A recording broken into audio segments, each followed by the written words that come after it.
Magbali at pananak yun.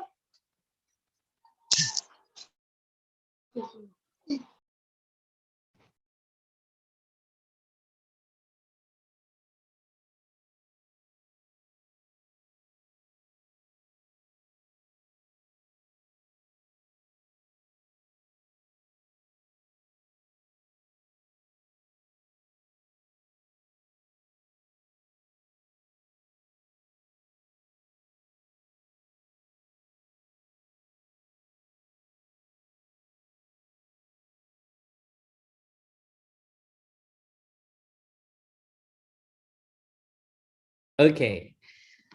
Our first topic for this, medyo i-clear lang natin, these are the different types of tests. Even though na yung ibang classmate nyo, it was discussed already about the different types of tests. But I will be clear with this. The question is, why do we give tests? Bakit ba kailangan tayo magbigay ng exam or test na tinutukoy? No po? The reason is, anyone, what is the reason why we should or we must give tests to our students? The reason is, Sir Rizaldo po. yes, sige po. To assess po if may natutunan po ba yung estudyante or wala sa isang. Okay, very good. That's it. That is the number one reason why we are giving tests, because to assess whether our students learn from us or not. But, okay po, but this test is also not only an assessment whether or not our students learn from us. Oh, and the reason is to assess whether our students retain it retains something, or our students learn, or parang ganito, whether our students learn and upgrade something with the specific subject or topic that we have discussed. That is the reason. And ganito lang po yun. The reason is why we are giving tests, because to assess the students' understanding of a given topic within a subject, or identify what they have learned. That is number one. And second, to evaluate students' progress in a subject within a given period of time. Diba? Yan yung napakahalaga din po, to evaluate our students' progress. And third, to assess our students in strength and weaknesses for a focus, assistance, or individual instruction. Yun yung ating reason. And last is to determine who will receive awards, recognition, scholarships. Kaya nga po, we are giving tests kasi dyan tayo bumabase. Kung ang estudyante ba natin ay karapat dapat na maging with honors, with high honors, or with highest honor. Those are the reason why we are giving tests. And also, to provide a basis for qualification for entry into school, a program, internship, higher education, scholarship. Diba? Nakabase kasi ang test. Example, you have ngayon, pero bagamat ngayon hindi na po wala ng entrance test. Pero ibinibigay yung test to provide a basis for qualification. And next, to gain college credit advanced placement exam, to measure a teacher's school's effectiveness. Number one, it's a part of a teacher evaluation, and there is high stakes of testings. Okay po, those are the reasons. Okay, and this one, these are the kinds of tests. Okay, ito yung mga iba't ibang klase ng mga test. We have the intelligence test, okay? We have the personality test, aptitude test, performance test, achievement test, comprehensive exams, standardized test, and teacher-made test. Ngayon, iisa-isahin po natin yung these different tests for us to understand what is the difference between those categories or between those kinds of tests. Meron namang categories ng test. There is placement, diagnostic, achievement, proficiency, criterion reference, norm reference, and formal and informal. Then later po, after this, after I enumerate these different kinds of tests, paano ba gumagawa ng test? Okay, in different times and different forms. Okay. Ngayon po, these are the different types of tests. Una, there are two types of tests. Di ba? Meron na tayong kinds. Ito naman types of tests. Subjective and objective. Ngayon, minsan dito natin malalaman paano ba ang teacher gumagawa ng exam. Pag subjective po, usually essay siya. Brief answer type of questions. Yung teacher nagre-require ng particular information that is subjective. Or it may require a couple of words or several paragraphs. Subjective yung type of test na yon. Halimbawa, yung teacher, gusto niyang malaman kung anong opinion niyo po sa darating na election 2022. That is subjective. Bakit? Because the teacher is asking from you and requiring you to have your own paragraphs to explain what is your opinion regarding the 2022 election. How about the objective? Ito naman, pag objective type ang test, you require correct factual response from 2 or more sources. Magkaiba po yan. Okay. Later, we will be identifying whether that type of test or whether that kind of test is subjective or objective. Okay. These are the examples of subjective test. Short essay, a phrase or a couple of sentences. Pag long essay, 3 sentences, several pages. Kaya po tinatanong lang, kung long essay na siya, automatic 3 or more. 3 or more. Long essay na po agad yan. Pero sa atin po, lalo na pag college po, pinaka-minimum na yan, 5 sentences. That is a long essay po. Those are example of subjective test samples. Okay, essay.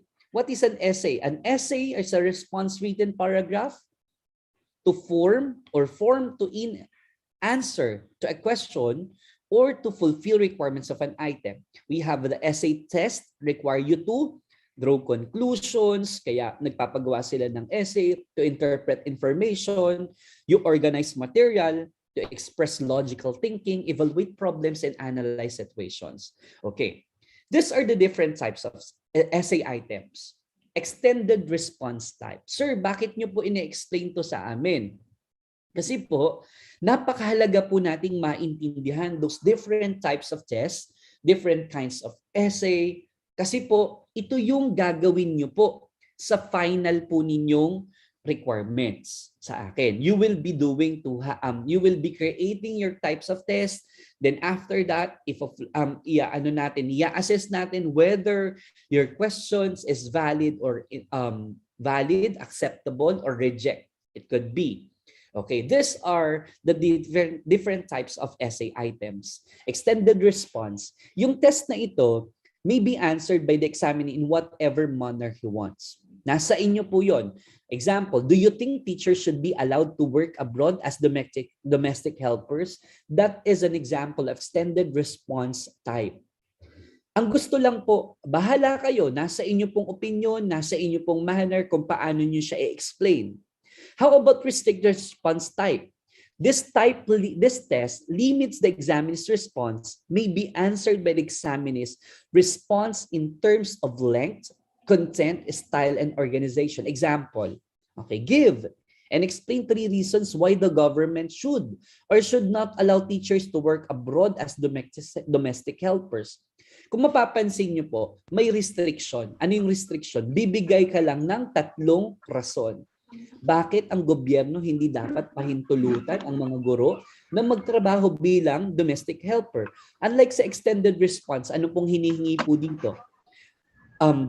This essay asks you whatever manner you want to enumerate. Just explain. Ano ba? Nasa palagay mo ba? Pwede bang payagan? Pwedeng hindi. Nasa reason nyo po yun. Pero di sa restricted, sinasabi na dapat hindi payagan ng gobyerno sa aling mga kadahilanan. Okay po, maliwanag tayo. What are the advantages? Minsan madalas ako nagpapa-essay. Pero may mga advantages and disadvantages ng essay. Una, can test complex learning objectives and process used to answer the question. Kumbaga these essay items, yung complex learning objectives yung nata-target. Yun ang maganda dito. At advantages niya, it summarizes, it critique, it analysis, and defense.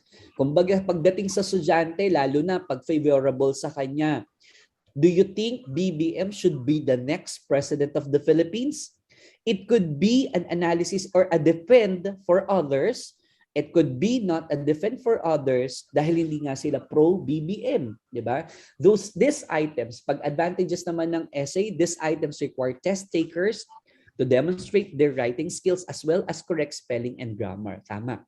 Minsan, hindi na po ito namno-notice pagdating sa sobrang haba at sobrang dami ng dapat basahin ng isang educator, ng isang teacher.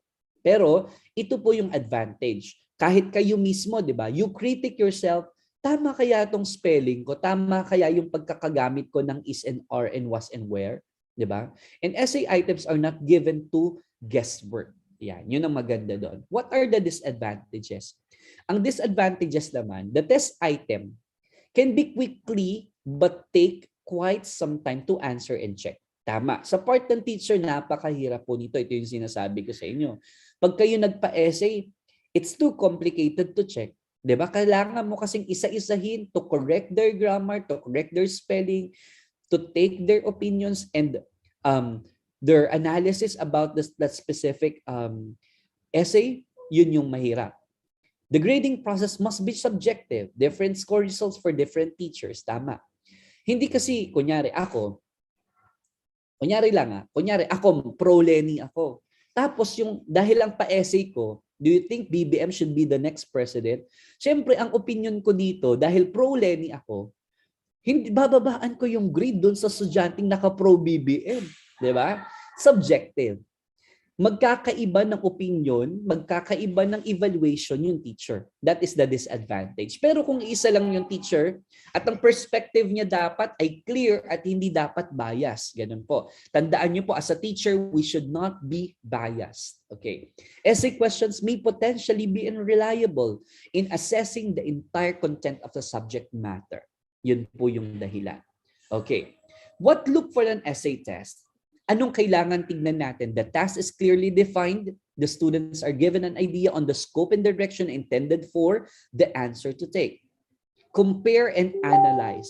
That is the main, that is to look for when you are giving an essay, to compare and analyze. Clear tayo dyan. Okay. The questions are written in the linguistic level appropriate to the students. These are the example on how we grade the essay test. The ideas is 20%, weight of evidence presented 20%, correct usage 20%, logical conclusions drawn from the evidence is 40%. Those are the examples.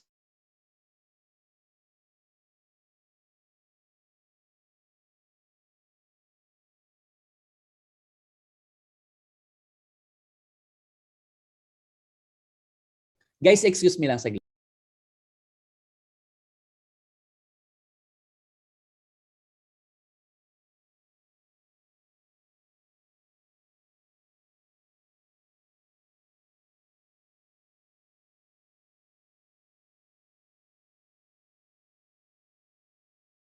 Okay. These are the proposed criteria in grading essay. Kasi yung iba, parang ang nangyayari, basta makapagbigay ng essay, ganito lang. Pero this is the purpose. Para at least may idea po kayo, dahil you are an English major, especially, di ba?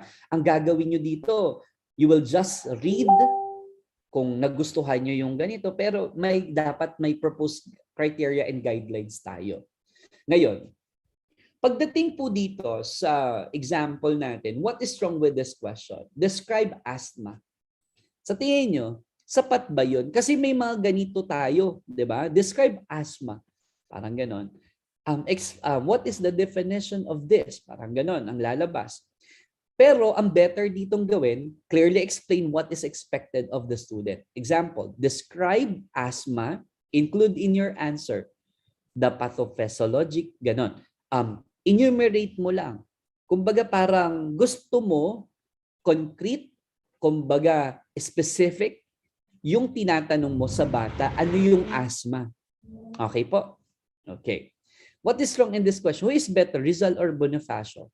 Kahit sabihin mo may comparison, may analyzation, pero much better na gawin mo pagdating sa compare and contrast po. Sasabihin mo lang, the students are given an idea on the scope and direction intended for the answer to take. Compare and contrast the method used by Rizal and Bonifacio in promoting nationalism. That is better. while comparing who is better, Rizal or Bonifacio. Ang hirap. Kahit ikaw siguro na teacher, mahihirapan kang bigyan ng grade ang estudyante mo. Why? Kasi napaka-complex, di ba? Yung iba hindi nag-on ng video. Okay. Ang napaka-complex nung tanong mo. You are just asking who is better. Ano bang pakialam ng bata? Ganon. Ano ba yung pinopoint ni teacher dito? Kung sakali man, no po, kung sakali man gusto mong ikumpara ano ang kagalingan ni Rizal kay Bonifacio, much better po na to compare or contrast or to identify who promotes nationalism, Rizal or Bonifacio. Pwedeng ganon. Okay po. Okay, next. Objective test samples. Okay, may subjective tayo, that is essay. Ngayon, objective test samples tayo. These are true or false, sentence completion, matching type, and multiple choice. Okay, these are examples ng ating objective test.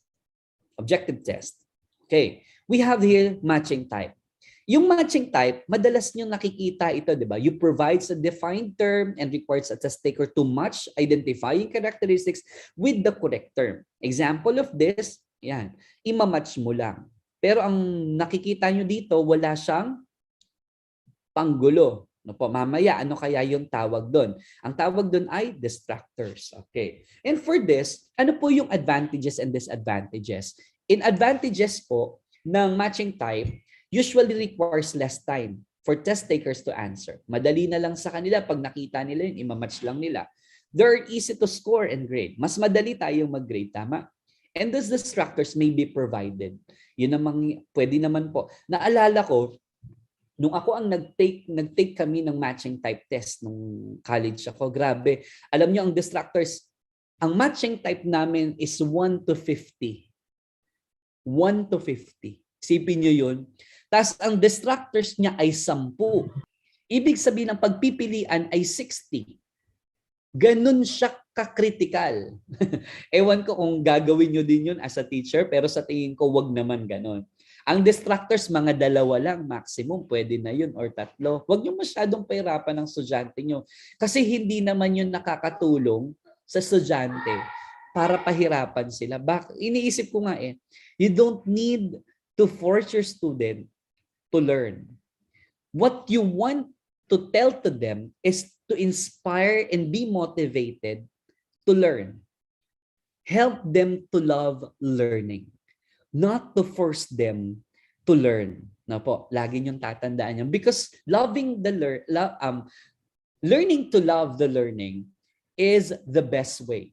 Na hindi ka masyadong mahihirapan na sasabihin mo, mga estudyante ko, tatamad-tamad mag-aral.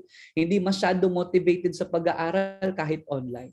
Po, naniniwala ako doon sa sinasabi ng mga philosophers na ang pagmamahal doon sa guro, kunyari, sa mathematics, mamamahal lang ang math kapag yung estudyante, minahal niya yung guro.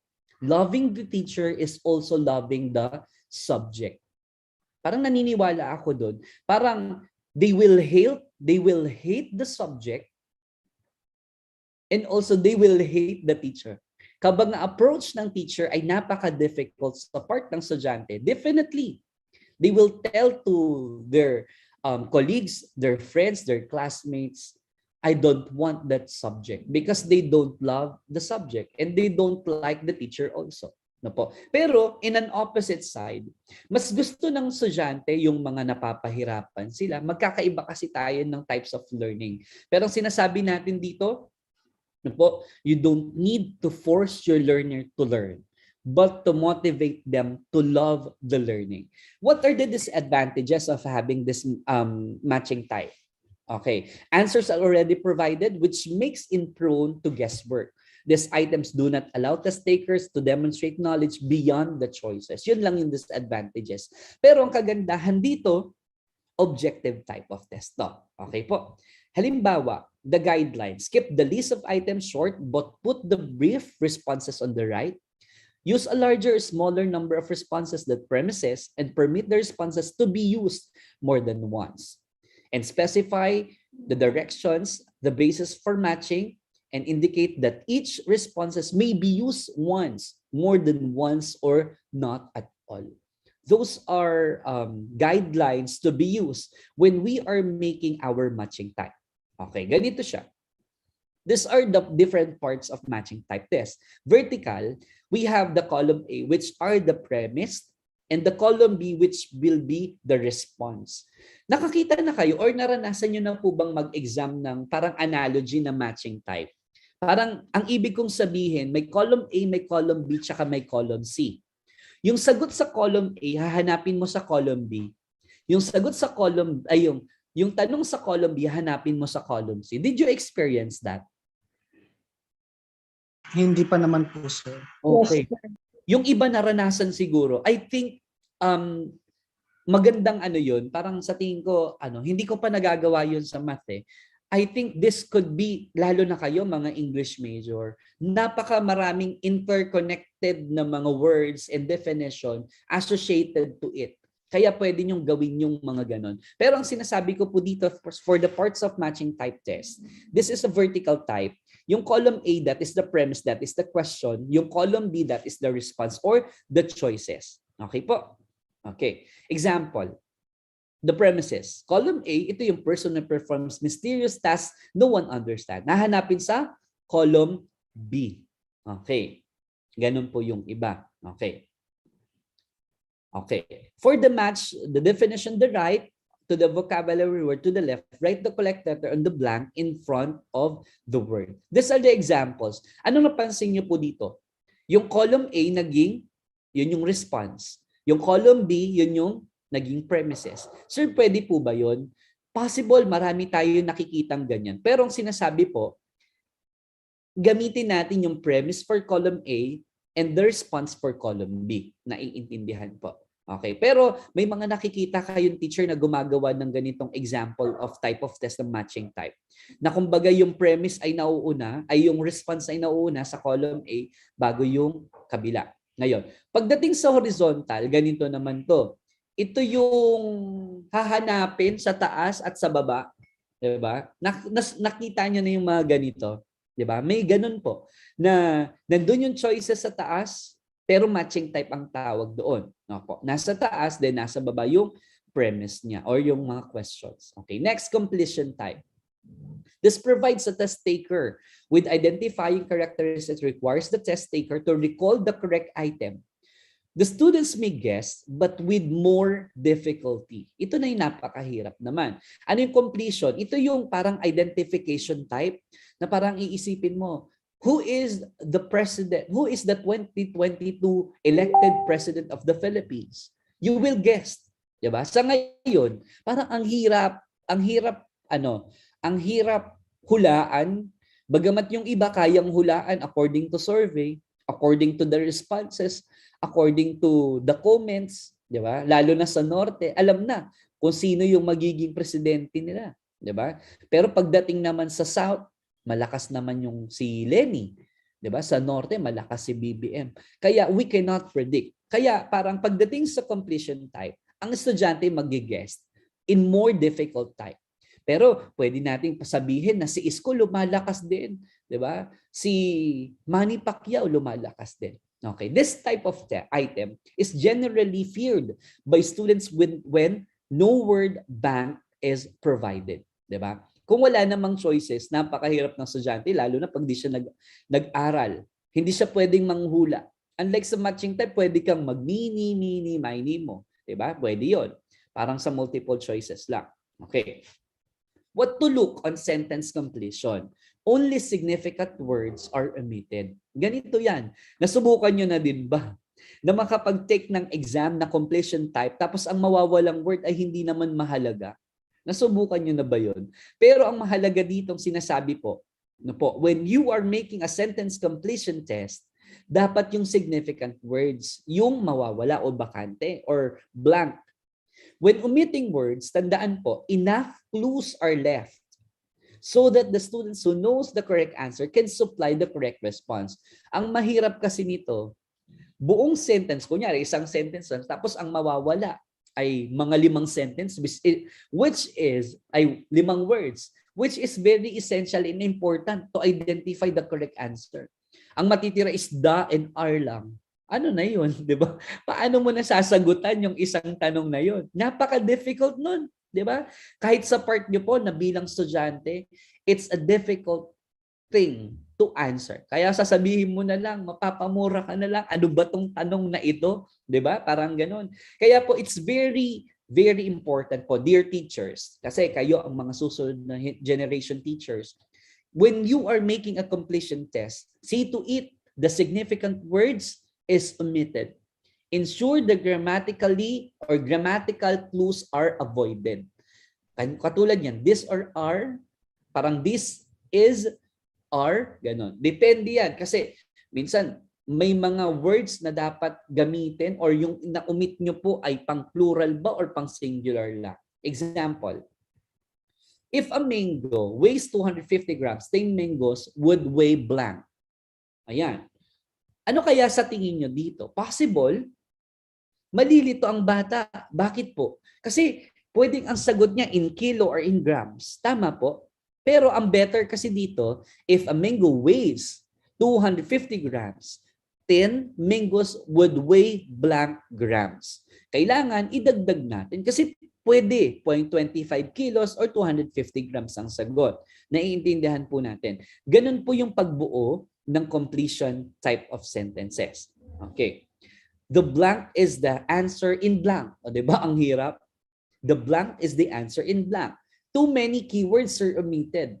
Lines are not equal in length. Kasi napakahalaga na yung tinanggal mo tapos tatanggalin mo pa yung clue.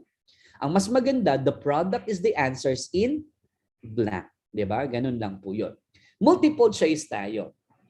For the multiple choice, ito yung isa sa pinaka-favorite ko. Bakit po? I want you to be familiarized in multiple choices. Why? Because your course has board exams. In board exams, ang type of test niya ay multiple choice. Bakit po kailangan maging familiar? Kasi po, pagka familiar ka sa multiple choice, madali ka na lang magsagot ng board exam type test. Bakit po? Kasi malalaman mo ano yung mga clue at ano yung mga paraan at sasabihin mo ito ang magiging sagot, ano yung kailangan mong eliminate, etc. Okay. Ngayon po, pagdating sa multiple choice, a number of set answers for each question or item is provided. Advantages, maraming advantages. Multiple choice questions usually requires less time for test takers to answer. Totoo ba yun? Parang sa tingin ko, parang hindi, no? Lalo na kung napakahirap nung tanong. Okay? Pero sa totoo lang, totoo po yun. Less lang yung time na basta pag nakita na yung clue, nandun na yung choices.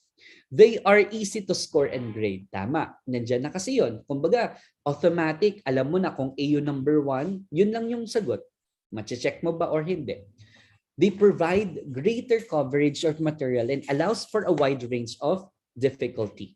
And they can easily diagnose a test taker's difficulty with certain concepts. And they test many levels of learning as well as test takers' ability to integrate information and can provide feedback to the test taker about why distractors were wrong and why correct answers were right. Okay. Ang tinatawag natin sa mga maling sagot ay distractors. Disadvantages. Ang multiple choice do not allow test takers to demonstrate knowledge beyond the choices. Pero, ang sagot ko po dito, it could be an advantages. Why? Depende sa pagkakagawa, pagkaka-create ng question. Okay. Bakit po? Kasi po, yung estudyante, pwede niya namang i-demonstrate yung knowledge niya. Basta situational yun. Basta ang level ng kanyang tanong ay nasa HOTS level. They may encourage guessing or approximation due to the presence at least one correct answer. Yan lang. Okay, and multiple choice items that are effective usually take a great time to construct. Sa part nating teachers, sa totoo lang, napakahirap pong bumuo ng tanong. Okay, guidelines. Tandaan niyo po yung mga guidelines na ito. Alam niyo po sa totoo lang, ito yung isa sa mga napakadaming lumalabas sa board exam. At kailangan nating maintindihan ng mga bagay na ito. And also, this could be your practice when you will be a teacher in the future. Okay, design each item to measure an important learning outcome. Tandaan po, Specific po dapat kayo dito, hindi yung gagawa ka, bubuo ka lang ng tanong dahil yun ang gusto mo. Present a single clearly formulated problem in the stem of the item. Ano yung stem? Ito yung tanong. Ito yung mismong sentence. State the stem of the item in simple and clear language. Put as much of the wording as possible in the stem of the item.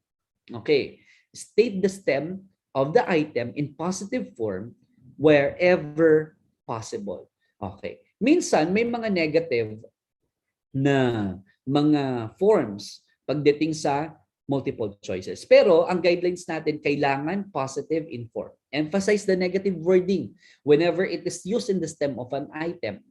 Make certain that the intended answer is correct or clearly best among choices. Make all alternatives grammatically consistent with the stem of the item in parallel in form. Mamaya makikita niyo example. Avoid verbal clues which might enable students to select the correct answer or to eliminate an incorrect alternative. Minsan, kayo siguro natatry nyo yun na parang napakadaling mamili ng mga items or ng mga choices nyo po. Kasi may mga verbal clues na. Pero we must avoid that. Make the distractors plausible and attractive to be uninformed. Ang gusto lang sabihin sa atin, pag gumawa ka po ng distractors or ng mga choices, dapat madidistract talaga ang bata. Na sa tingin nilang mapapaisip sila na yun ba talaga ang tamang sagot or hindi yun ang tamang sagot. Okay po. Now, and for this, okay, example tayo. Which of the following activities will test the reliability of achievement test? A, administer single test. Kung ang mapapansin niyo po ito, di ba? Maayos ang pagkaka-enumerate ng kanyang distractors. Okay. Di ba? Pare-parehas. Hindi mo alam kung saan ang tamang sagot. Binago yung ibang mga salita, pinalitan yung ibang salita doon sa ibang choices. Yan, napaka-effective ng distractors niya. Di ba? Okay po. That's an example. And last tayo, alternate the response. Ano po yung alternate response? Yung alternate response, this is a binary choice. A statement is either true or false or modified true or false. Nagiging mahirap ang test pag nagiging modified true or false. Parang sa inyo, pag nagpa-true or false ako, parang andali. Bakit po? Kasi dalawa lang. You have your 50% probability to check to get the correct answer. Pwedeng true or pwedeng false. Pero pag modified true or false, ito na yung mahirap. 'Di ba? Paano mo masasabing false?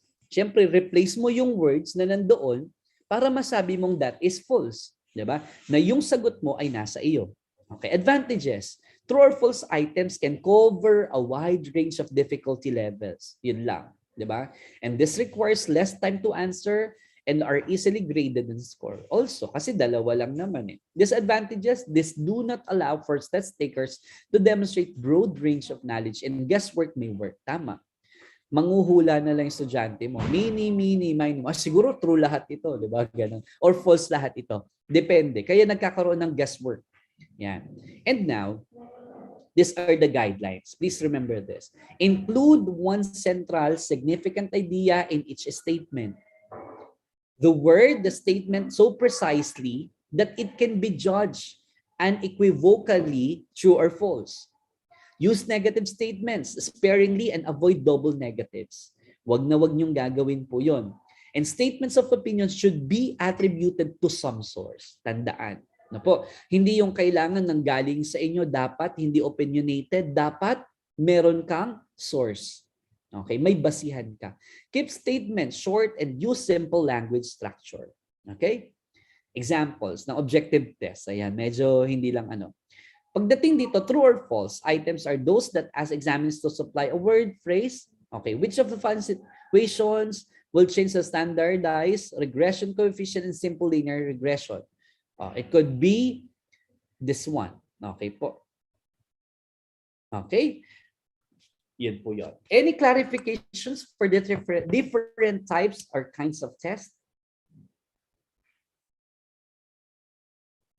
May tanong po kayo.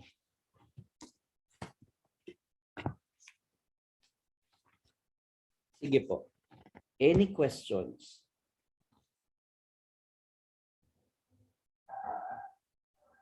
So far, okay naman po, sir. Yun lang medyo parang na-overwhelm yung utak namin ngayon sa sobrang dami information po.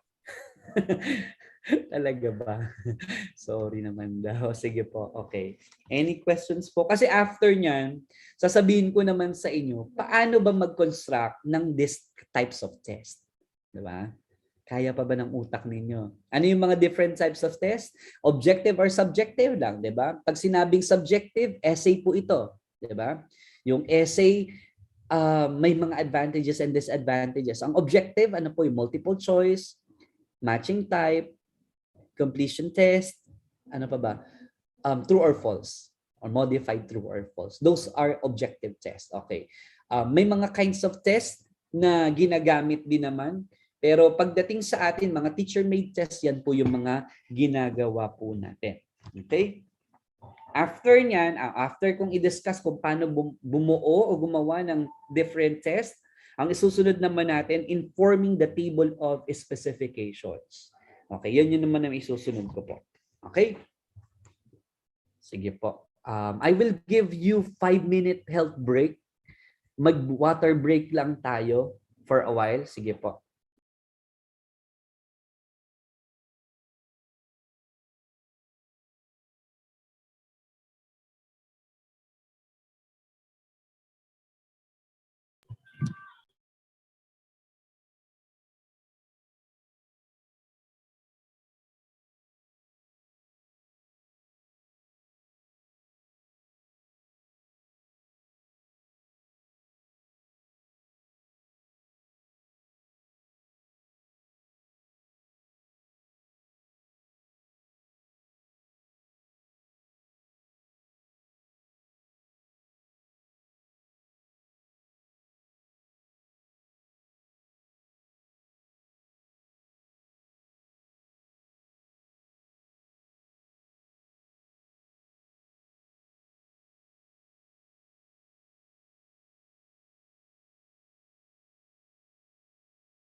Okay.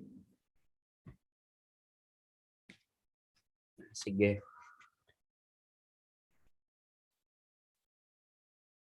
Ngayon. I will be focusing our discussion for multiple choice test. Okay. Gusto ko kasing maging familiar po kayo dito. Okay po. Then I will be sending na lang the link for different types of tests or kinds of tests kung paano siya ginagawa. Okay, but I will be focusing our discussion for this. Medyo bibilisan ko lang po siya Pero alam ko po, kung sakalang sobrang bilis ko na, sabihin nyo lang po. Pero I will deeply explain this para at least hindi po kayo masyadong mawala. Okay po. Okay. Multiple choice, alam nyo na po ito. Sinasabi nila, this is one of the best forms of testing.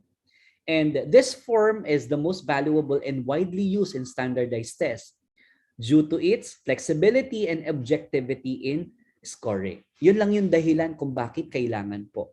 And also, this multiple choice item is considered somewhat more difficult to construct than the other objective test. However, it is as much more effective item for measuring higher cognitive processes. Kaya nga po, laging ginagamit ito ng pagdating sa mga board exams. Okay po, because multiple choice type of test is a form of assessment in which students are asked to select the correct or best answer out of the choices from the list. And the students are required to select from the given options that will make the STEM complete or correct. Tandaan nyo lang po, yung all incorrect or less appropriate responses are called distractors or foils. Okay, ang tawag po doon sa ibang maling sagot, okay po, incorrect answers are distractors or foils. Okay, oftentimes, yung multiple choice test ay include the stimulus material where the item or question is thrown. Stimulus material, ito yung tinatawag na introductory material. Ina-add doon sa information doon sa ating STEM. It could be in a form of chart, graph, stanza of a poem, or a novel pictorial. Yun po yung tinatawag po nating introductory material or stimulus material. Okay. Multiple choice test is made up of items which each of which presents two or more responses, only one of which is correct or definitely better than the others. Kaya nga pagpili ng sagot, dapat pag-iisipan mong mabuti which is the best for you. Parang sa election lang, di ba? Pipili ka lang ng pinaka-the best na presidente para sa iyo. The multiple choice item consists of two parts. It could be, these are two parts. First, the item. Yung item, STEM. This is STEM which identifies the question or a problem. Okay, yun yung titignan nyo, STEM. Okay, this is the problem or the question. Yung the response alternatives, and another one is the response alternatives. Those are the choices. Students are asked to select one alternative that best completes the statement or answers to the questions. Example, ito yung STEM. Okay, which of the following is a chemical change? Yan yun. And response alternatives, ito yung mga choices. A, B, C, and D. Okay po. The given options are the possible answers that our examiners can choose from, with the correct answer called the key. Okay, ulitin natin. Yung given options that are possible answers that the examiners can choose from with the correct answer is the called key. The minimum number of options is 3, while the maximum is 5. Okay, pa bakit minimum of 3? Dahil ito ay ginagamit sa preschool grades level, grades 1 to 3. At pagdating sa high school na or college, 4 or 5. Depende sa atin. In short, each multiple choice item consists of a STEM and a series of alternative responses, one of which is the correct response. Ang tawag po sa alternatives that are incorrect are obviously called the distractors. Okay po. Okay, ngayon, pag-aralan po natin what is STEM. Tandaan nyo po, sa pagbuo ng STEM or ng question, okay, I will be clear with this. Okay. Sa pagbuo ng STEM or ng question or ng mismong stanza, okay po, the problem itself, the introductory part of an item is called the STEM and its functions are to ask question, set the task to be performed, or state the problem to be solved. As a general rule, after examining has read the STEM, he or she should understand the task at the hand and know what task is required by the item. Kaya nga sa pag-take ng board exam, anong una mong titignan? Iintindihin mong mabuti yung STEM. Ano yung tinatanong niya? Ano yung pinupunto niya? Parang sa pagbuo ng inyo pong multiple choice, iisipin mong mabuti. Ano po? Hindi yung bara-bara lang na mag-enumerate ka ng sentence, tapos dahil ito ang gusto mong mabuo. Hindi po. Kailangan mapunto mo po, ano yung tinatanong? Ano yung kailangang required na hanapin ng estudyante? Okay. The STEM is the beginning part of the item that presents the item as a problem to be solved. A question is asked of the students or incomplete statement to be completed. It can be presented in 3 ways. Tatlong bagay, tandaan. Una, it could be a direction. Pangalawa, an incomplete statement. At ang pangatlo, mathematical equation. Ano yung direction? Ang direction, madalas ito lumalabas sa board exam. Directed ang pag-form ng STEM. Kumbaga may situation, 'di ba? Kailangan mong buuin. Ano yung incomplete statement? Ito yung bubuin mo, parang ito yung tinatawag na definition of terms. Example, an action word, ano ba? Part of a speech that identifies action word. Okay. It is an incomplete statement. Pwedeng lagyan mo ng blank sa una o sa dulo. Ayan yun. Incomplete statement. Pero pag direction, these are situational. Bibigyan ka muna ng maraming kwento bago kanya bibigyan ng tanong sa bandang dulo. If it is an incomplete statement, all the options or the last ends. Tandaan, di ba? All the options or the last one ends with the period. Okay. Ang ginagawa sa incomplete statement, sa dulo inilalagay. Okay. Okay, ito yung clue natin. Sa pagbuo po ng STEM, hindi po inilalagay sa unahan yung blanco. Inilalagay sa hulihan. Okay po. For elementary students, it is advisable to use direct questions. Kasi hindi po applicable sa mga bata. Yung parang parang nag-ano ka na lang, nag-identification ka na lang sana kaysa po nag-multiple choice sa elementary po. Pero sa high school, college, pwede na po yan. Example ng direct question, who is the President of the Philippines? Ayan. Incomplete statement, the President of the Philippines after EDSA is blank. Okay. A STEM may also be presented in the form of mathematical equation. In the equation of 2x plus 3 is equal to 4, solve for x. Those are the examples. Okay. Tandaan, yung STEM din should present the problem so clear that the students will know exactly what is expected of them. Ulit lang, no? Constructed in such way that it leads directly to the alternatives without ambiguity. This could be assured if both the STEM and the correct alternative are written as grammatically complete statements. Tandaan, no po, sa pagbuo ng STEM, dapat maayos at naiintindihan ng inyo pong mga estudyante. Hindi yung parang mag-iisip pa ng estudyante kung ano yun ba talaga yung tinatanong. O kaya tatanungin pa tayo ng estudyante, Sir, ano po yung, ma'am, ano po yung tinatanong nyo po dito sa STEM? Diba? Kasi lahat possible answers. Okay, example. Yan. The Connecticut River originates at the Connecticut Lakes in northern Vermont. Ano yung paulit-ulit dito? Diba? Pwede ba nating gawin? Diba? In some ways, stated this way, the entire item is more likely to have a clearly stated item and a good set of alternatives. Then, break the sentence in the following way to construct alternative responses or distractors. Paano po? Ganito po siya. Okay. Kung kayo ang gagawa ng tanong, dapat ganito na siya. The Connecticut River originates at the Connecticut Lakes in blank. A, B, C, D. Pwede na po yun. Okay. It does not matter very much where the stem is split so long as it makes good sense and contains most of the information. Yun ang mahalaga po doon. And items at this level should provide clues for accurate recall in order for the students to be accurate in their selection of an answer. Pagdating sa board exam, tandaan nyo po, kahit sa mga examination na binibigay ko po sa inyo, meron pong clue sa STEM. Titignan nyo lang po yung STEM in a clear manner. I-check nyo po, ano yung gusto kayang iparating ng tanong na ito, na pwede nyong mapili doon sa ibaba. Kasi minsan nakakaligtaan natin na ito pala yung tanong, hindi pala yung pagkakaintindi ko, yung dapat itanong ko sa sarili ko. Di ba? we should be accurate. We provide clues. It does not matter either whether the stem is written as an incomplete sentence as above or whether it is restated in as questions. Okay. Pagdating sa alternatives response option, ito tayo.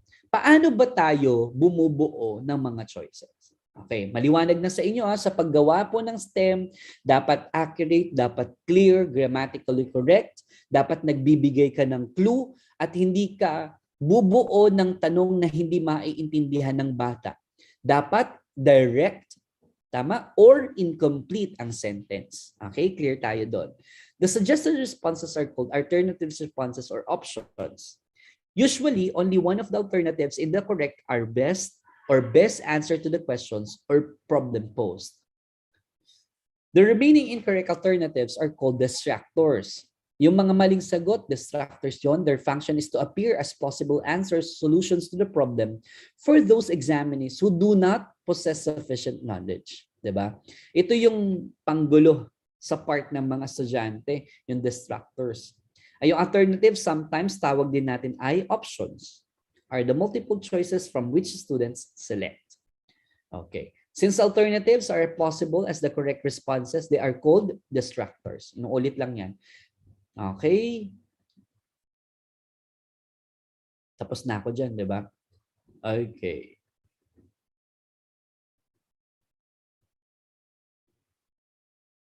Yan. Ngayon, dito tayo. Ano yung mga suggestions para makapag-construct tayo ng could be a best multiple choice test? In constructing and improving the main STEM, ganito po yan. The statements borrowed from textbooks or other reference materials must be avoided.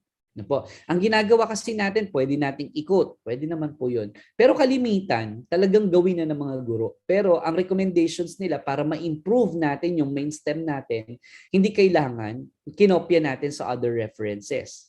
Use familiar phrasing to test the comprehension of our students. Use familiar phrasing. Okay. Ngayon, letter A. The main STEM of the test item may be constructed in tatlo. Tandaan. In question form, completion form, and direction form. Kaya kung mapapansin nyo sa multiple choice, may patanong, may completion po, i-complete mo po. Yung iba, directed naman. Okay po. Yan yung tatlong bagay na tatandaan nyo po when you are creating your STEM in multiple choice test. Example, question form, which is the same as 470. Question form. Completion form, 470 is the same as blank. Pag direction, add 22 and 43. Direct. Nagsasabi, nag-uutos. Gawin mo ito. Okay. Articles an and a must be avoided as last words. Tandaan. Halimbawa, kung completion ka, wag mong ihuli yung articles or word na an and a. Bakit po? Kasi these words give clues to the probable answers as to whether the best option starts with a consonant or vowel. Vowel, sabi nila. Diba? Ngayon, diba sabi mo, sir, kailangan magbigay ng clue? Ang clue pong sinasabi ko po is doon sa statement ng STEM. Not with that specific answer ng responses. Halimbawa, parang ang inuli mo ay A, automatic. Ang hahanapin ng bata yung consonant, yung first letter niya of word. Tama? Madali na lang niyang hanapin. May clue na agad siya, parang ganun. Pero sa atin, ay avoid po natin yon. The main stem should be clear. Avoid awkward stems. Ganito, halimbawa, ito yung mga awkward stem. If there are 9 chairs in the classroom and 16 children in the classroom lacks how many chairs? Ano yung parang awkward doon? 'Di ba? Ano yung kakulangan? Parang the classroom lacks how many? Parang ang awkward nung tanong. Much better kung ganito. There are 16 children and 9 chairs in the classroom. How many more chairs are needed? Parang ang awkward nung may lackings, ganon. Mas magandang tanungin mo, ilan yung kulang? Ano pa yung kailangan? 'Di ba? In items testing definitions, place the word or term in the stem and use definitions descriptions as alternatives. Okay, maliwanag yon. Place the word or item in the stem. Yun. And use definitions or descriptions as choices. Mas mahirapan ang estudyante nun. Kaysa ang gagawin mo, yung definition description nasa STEM, ang gagawin mo ngayon, babaliktarin mo po.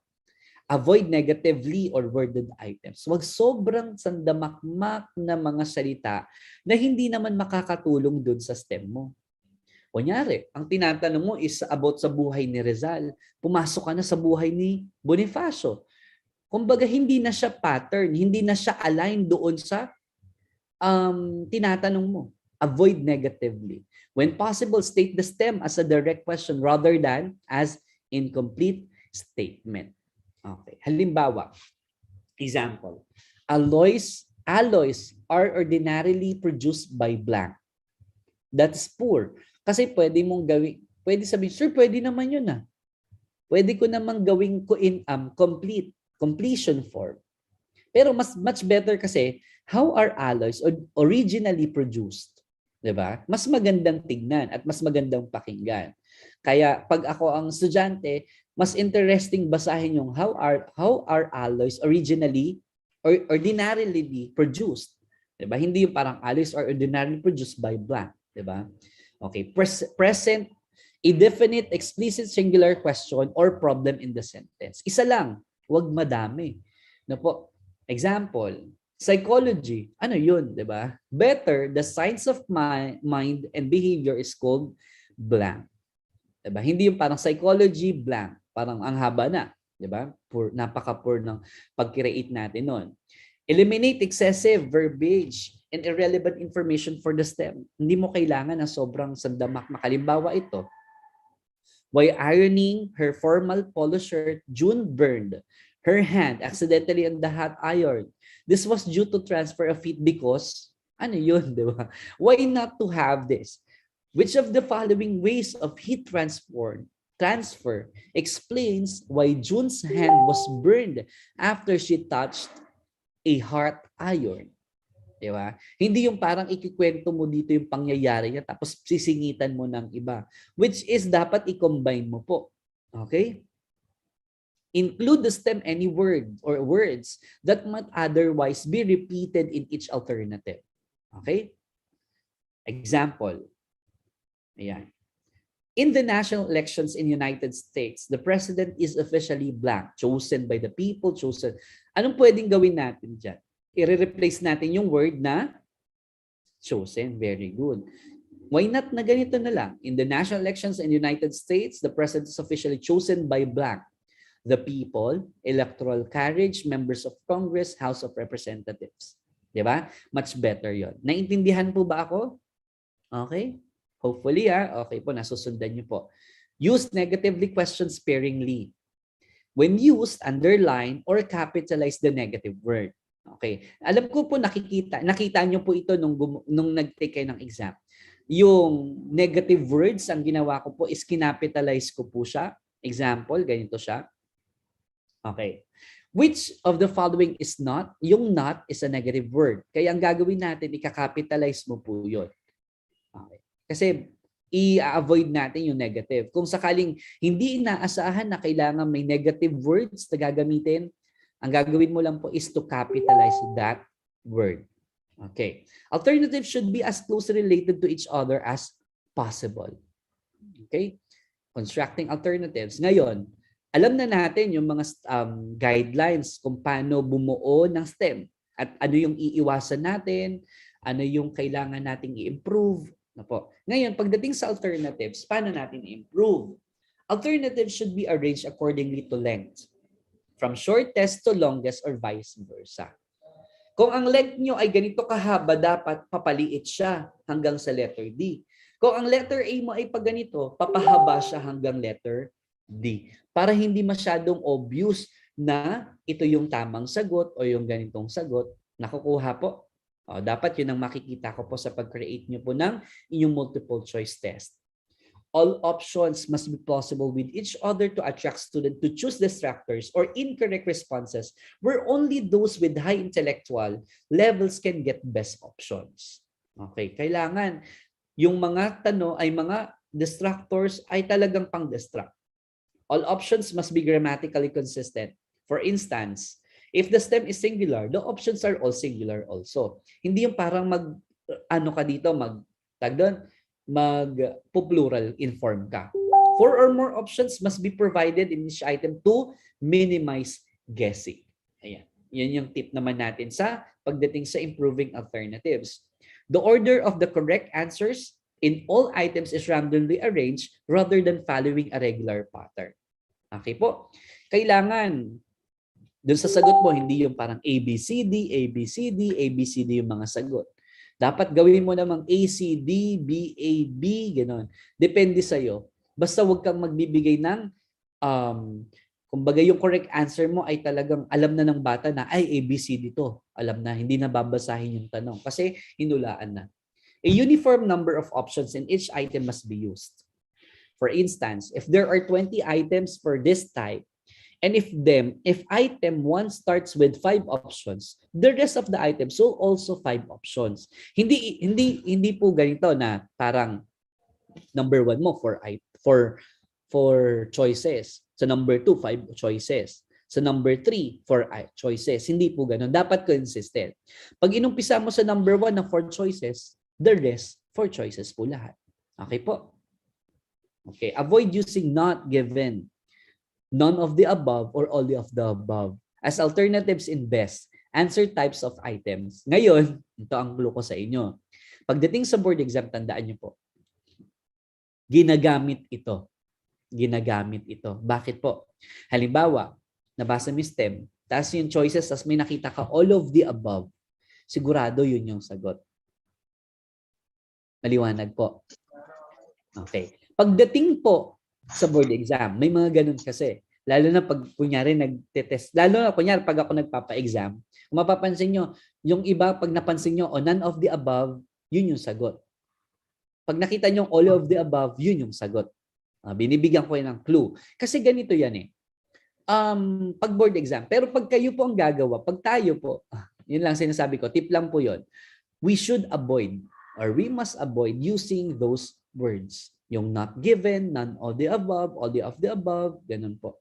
Okay, make all alternatives plausible, attractive to the less knowledgeable and skillful student para at least patas.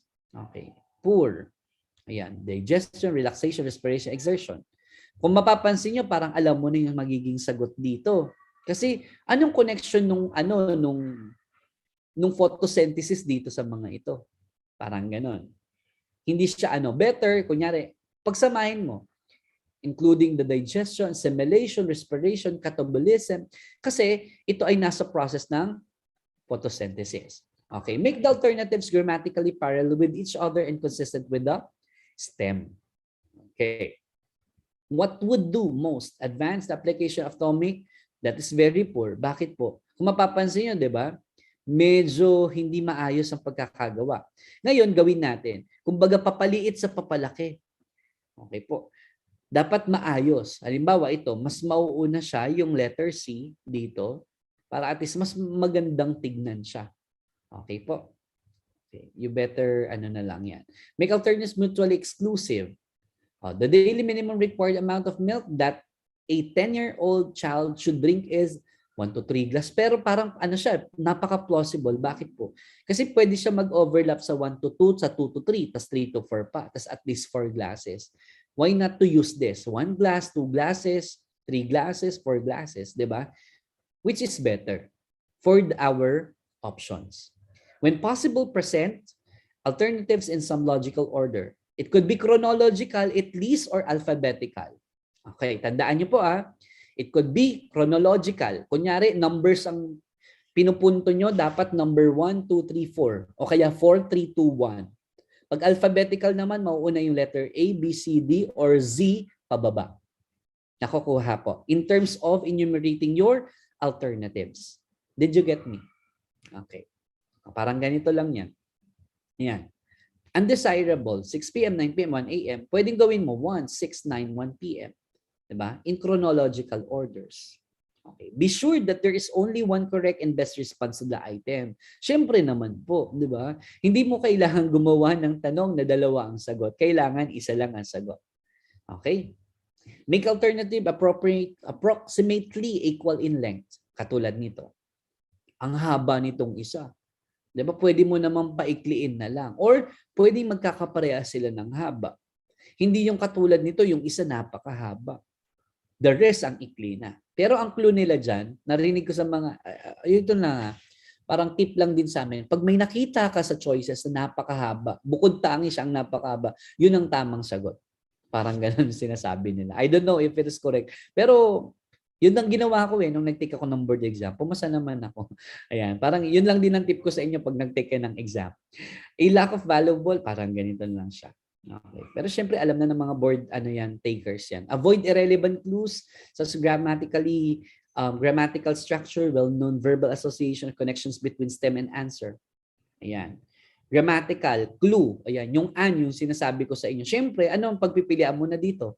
Yung A and D. Kasi nag-uumpisa sa vowels, di ba? Kaya madali na, an archipelago. Dapat hindi ganon. Pwedeng, the reliability test can be estimated by the coefficient of measurement, correlation. Anong pansin niyo po dito?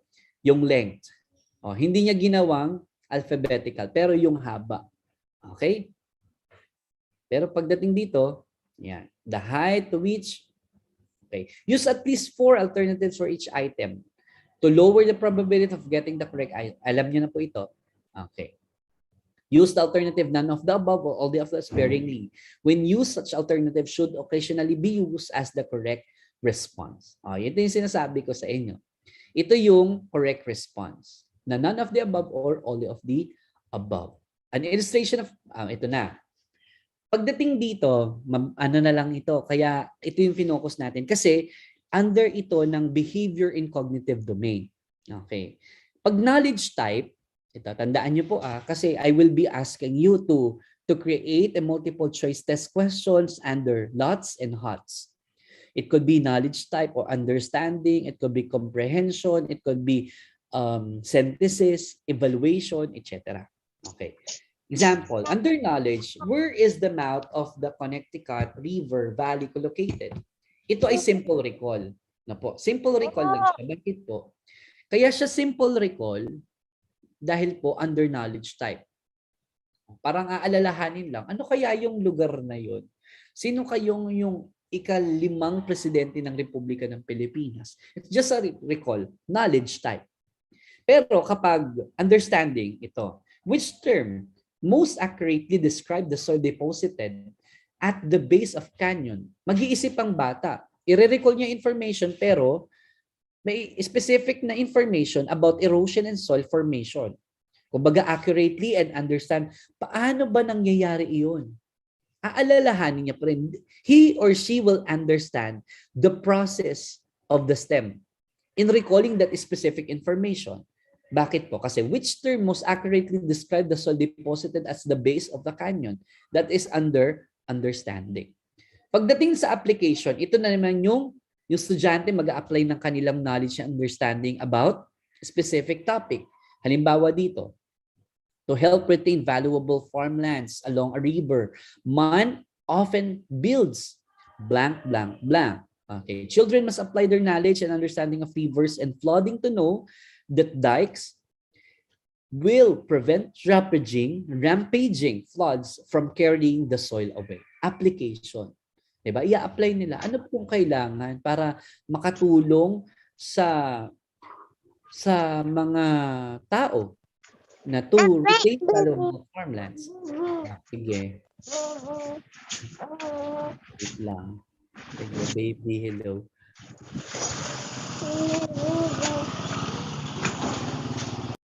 Hindi ko rin kilala. Kilala nyo yun? Si 1LK7. Diba? Hindi ko siya malaman kung sino siya. Okay, C2 ito pag nag-enter po kayo ng ating klase, kailangan, ano po? Kailangan nakasulat yung pangalan. Kasi sasabihin nyo pumapasok kayo, hindi naman pala, wala sa aking record. Kasi madali lang po sa akin yung kung gaano kayo tumagal sa Zoom. Lalo na yung mga kunyari hindi nag-open ng cam. Alam ko na yan. Automatic na sa akin yan. Okay. Next tayo. Synthesis. Ayan. In addition to providing drinking water, reservoir high in the mountains can be an important source of which of the following needs of man. Ayan. This is synthesis. And this is, students now will have to analyze the information they have gained about the flow of water in order to synthesize a new way to make use of reserve water. And evaluation, yan yung example. Ang gagawin lang sa evaluation, yung response natin is plausible. Each response is plausible and each possess economic and emotional problems. Making a thoughtful judgment in terms of available information is called for. Ayan. Kumbaga, ang estudyante, ang mag-i-evaluate, pwedeng magbigay siya ng judgment according to the STEM, to the questions or problems arise. Okay. Okay na po. Any clarifications po? This could be different na po. Okay. Any clarifications? We are done na.